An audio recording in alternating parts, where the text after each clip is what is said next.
So how do you get a big sound on the drums, and what is the difference between a big sound and a loud sound?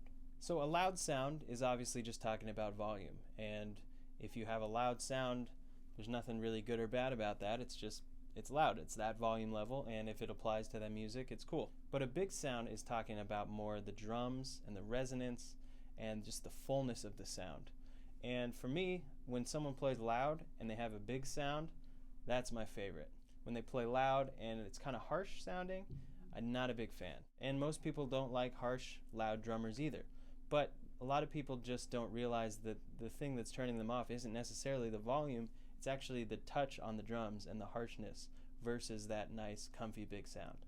For example, I've seen a lot of good drummers play at the Blue Whale, and a lot of big name pop drummers as well. And if you know the Blue Whale, it's kind of a small club in Los Angeles, and it's got a very live room. And one time I saw Keith Carlock play there, and it was definitely loud, but it was the most inviting, comfortable, beautiful sound I've ever heard. He gets such a big sound out of the drums, and no one really was bothered by the fact that it was loud. And I saw another drummer there, it's a great pop drummer, and he had kind of more of a harsh sound and not as big of a sound as Keith did, and it was probably about the same volume, but I could tell not many people were as into it, and they were kind of turned off by, the snare drum cracks and certain sounds. And for me, yeah, it was too loud, but it was the same volume as Keith Carlock. So what is that?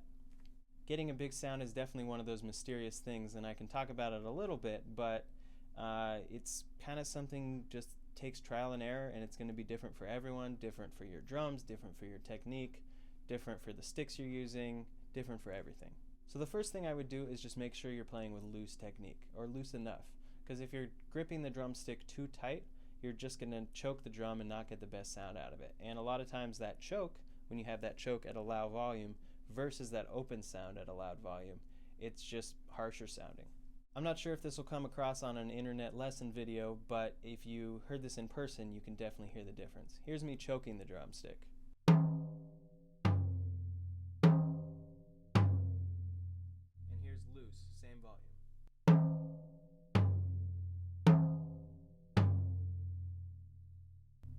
The initial attack of the note has a lot more of a harsh bite when I'm choking the stick, and also it just is a fuller, better sound when I'm looser. And by the way, I have to give credit to this whole concept and this exercise and everything to the one and only Jeff Hamilton. He showed me all of this, and in my opinion, he's got one of the biggest, if not the biggest, jazz drum sounds out there. So try this exercise. Just sit there with one drum and just try to get the best sound you can out of it, and be patient.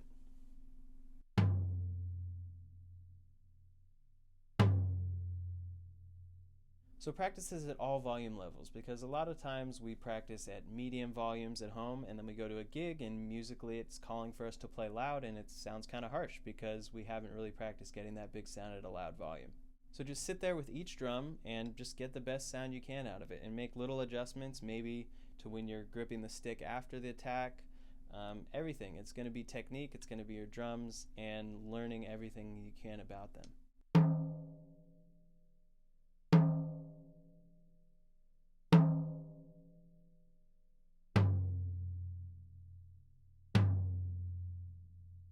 Bass drum 2.